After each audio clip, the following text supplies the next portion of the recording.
Welcome back. This is Lesson 6, Beyond Round 1. So you've sent out your Round 1 letters. Now what? Well, just to reiterate, you should expect a response from each of the 3 bureaus by mail within 30 to 45 days from the time you mailed it out. You should also expect some pushback. This is totally normal. One or more of the credit bureaus may fail to respond or respond with what we call a stall letter. How do you handle those situations? What if the credit bureaus verify the information is accurate? What do you do then? What letters do you send? How often do you send them? I'm going to answer all these questions and then some in this final lesson. We're going to start by talking about the most common responses when disputing with the bureaus. The FCRA requires the credit bureaus and sometimes the furnisher to send a written response, depending on the situation, but for the most part, you should always expect a response. Typically, each credit bureau will send you either a full credit report or a partial report with a cover page that actually summarizes the changes. Generally, these are easy to read and understand. The responses are important because it lets you know whether or not the disputed information was modified or removed, but it also provides important clues. Deciphering the reasons may seem complicated, but it's really not. We're going to start by talking about the credit bureau responses. The credit bureaus, Equifax, Experian, and TransUnion, have developed a system of stalling the credit repair process and discouraging consumers from repairing their credit. Some of the stall tactics include sending letters designed to make you believe that they won't do what you want. Some of the most common stall letters are, for example, a suspicious request. It might be a letter saying they received a suspicious request to access your credit file and they won't take any further action. Or you might get a letter stating that the request you sent to them was not legible. Or they may say they require additional documents to verify your identity. This is very common. Another really common response is when the bureau responds back saying your request was deemed frivolous and will not be investigated. And a lot of times you'll get a response saying that they will not work on your file because it appears that a credit repair company was working for you. This is ludicrous. We call these stall tactics because that's what they're trying to do. They're trying to stall you or stop you from pursuing your rights under the FCRA. When you're faced with such disappointing responses, a lot of people just simply give up. Whatever you do, don't. You should expect these responses at some point during the process. The credit bureaus will use these tactics, so be ready for them.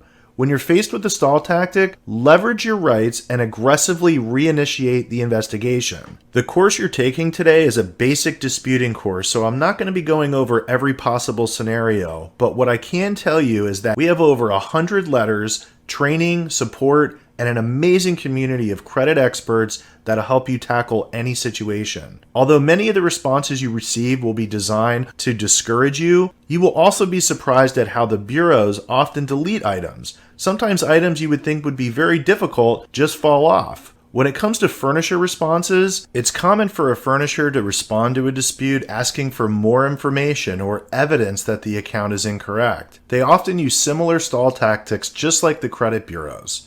Typically, you can expect vague responses, often no responses at all, but again, this is where you can leverage your rights as a consumer. For example, if a consumer doesn't respond to a simple dispute letter, you can demand validation. When you do this, it places the burden of proof on the furnisher to supply you with the actual proof the account is correct. You may receive a simple letter saying that the account is valid, or you may receive a massive envelope with your original contract and copies of every account statement going back 10 years. So with that being said, you can expect a wide range of responses from the furnishers or the credit bureaus. So we just spoke about the various responses you'll likely see when disputing with the bureaus or furnishers. There are so many different ways it can go, but for the sake of simplicity, I've categorized all the different responses into 3 primary categories. No response, verified, or deleted. So the first one, no response, this means that you did not receive any response at all in the mail from the credit bureau or the furnisher that you disputed the information with. The next type of response is verified. Verified means that the bureau or the creditor or the furnisher or whoever you disputed the information with refuses to delete the information. This could be a simple verification letter or one of those stall letters we just spoke about, or it could be a request for more information. Regardless, if it falls into this bucket of verified, we're going to categorize this as verified. Okay, now the last type of response is deleted. This is the result you want. The bureau or the furnisher removed the information from your credit report. So again, we have no response, verified, or deleted. It's super important that you understand how to handle the responses correctly, because it is these quick little decisions that play a huge role in your overall success or the success of your clients. So let's go back to talking about no response. If a credit bureau or a creditor fails to respond to a dispute that you sent, for example, let's say that of the 3 letters you sent, Experian doesn't respond. It's okay. Don't take it personally. You should always follow up by using the no response letter template. This will usually get their attention without having to make any threats. So again, whenever a credit bureau simply fails to respond to your round 1 letter, just fill out the no response letter template and drop it in the mail. Next, let's do an example of verified. Let's say that Equifax responds to the letter that you mailed them and verifies the information and refuses to delete it. That's okay. The key here is persistence and pressure. Don't take no for an answer, ever. In this situation, simply use the reinvestigation letter, change the text as you seem fit, and drop it in your mailbox. Easy as that. Lastly, let's do an example with deleted. Finally, it's very possible that you get good news back. TransUnion deleted some or all the items you disputed. Awesome. What do you do next? You should dispute more items using the same exact round 1 letter. Yep, start over from the beginning and dispute more items. Remember, every cycle will be different.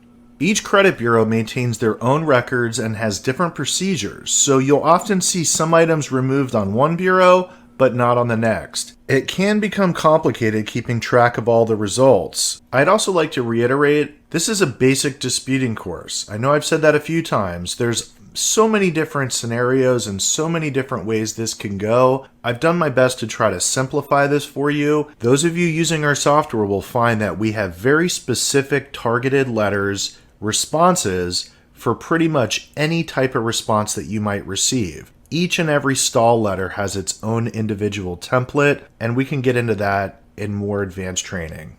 So for now, as long as you understand the responses, either no response, verified, or deleted, you can go ahead and send out your follow-up response and wait another 30 days.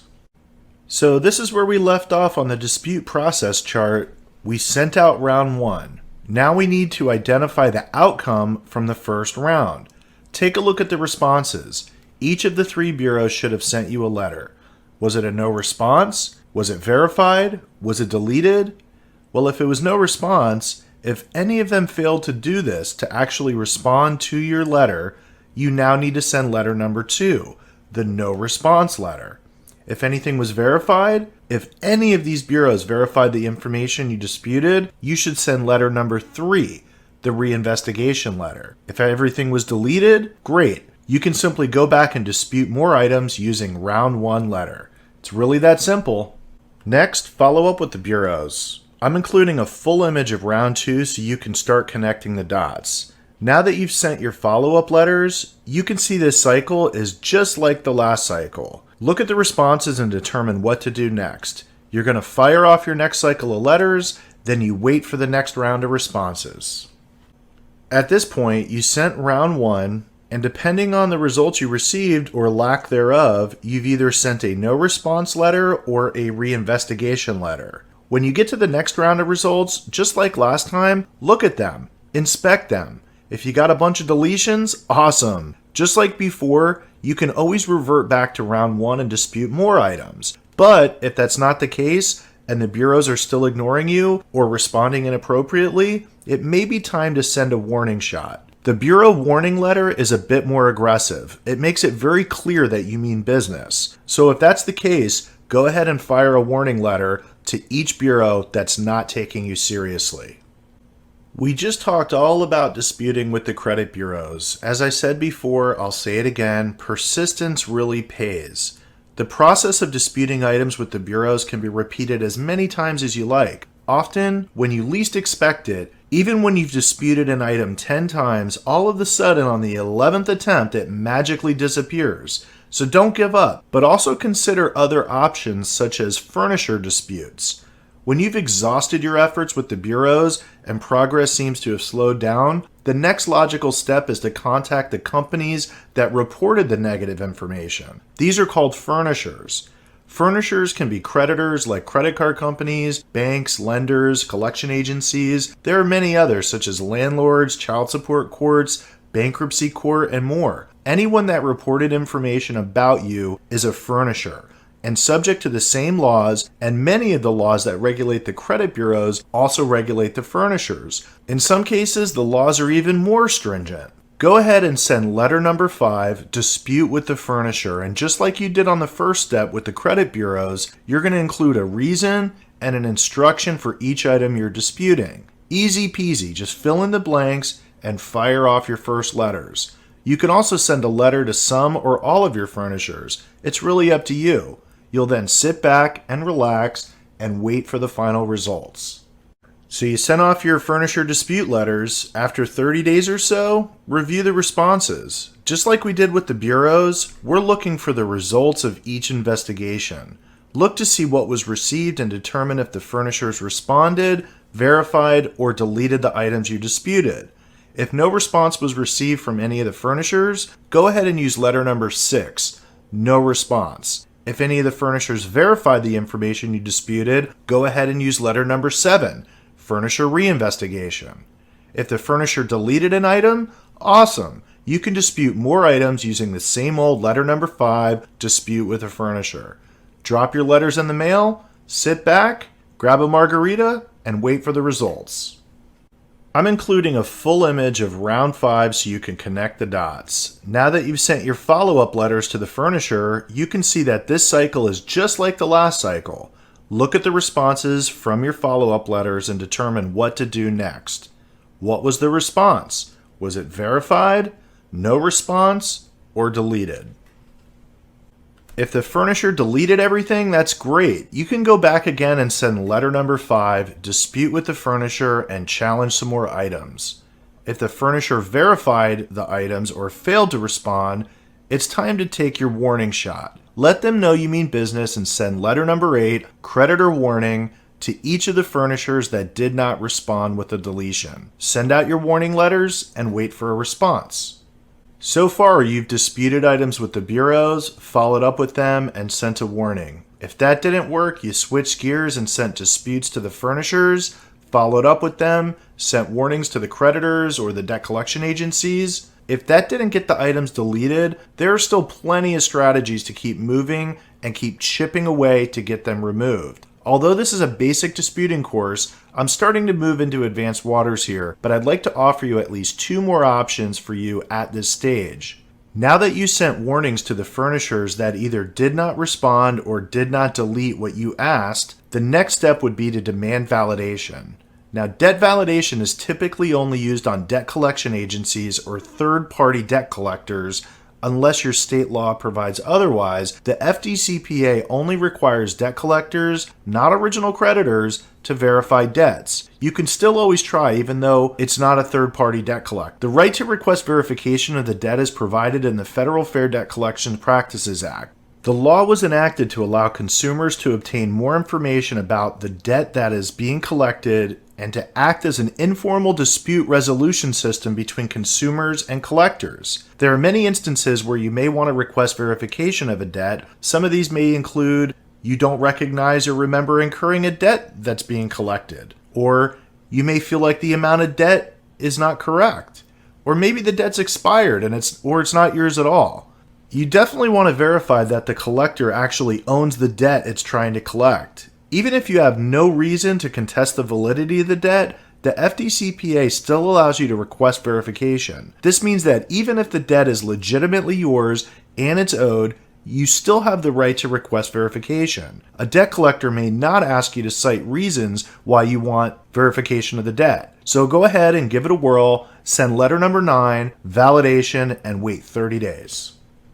In the last step, you sent a validation letter to a furnisher that either ignored or verified your previous disputes. Your next step depends on the response from the furnisher. Did they delete the item from your report? If yes, great. You can dispute more items using letter number 5. Did they ignore your validation demand? If yes, the next logical step would be to send letter number 10, Estoppel by silence. This is a letter that can be extremely powerful when debt collectors ignore a request for verification. Essentially, it tells the collection agency that by being silent, they must agree with you. So if you reach this point and the debt collectors ignore your validation demand, go ahead and fill out the Estoppel by silence, letter number 10, and drop it in the mail. So, what comes next? Just like every other round, it really just depends on the responses that you receive. Throughout this course, I've articulated some of the most basic strategies and scenarios. By now, you should be able to put your finger on 90% of the process. But just like anything in life, the more you put into something, the more you get out of it. The best way to level up and truly understand credit repair is to do it yourself. You've run the basic disputing options full course. At this point, you have the option to either start over from the beginning with letter number 1 and dispute again with the bureaus, or use letter number 5 and dispute more items with the furnishers. There are also many additional strategies and advanced options you can learn.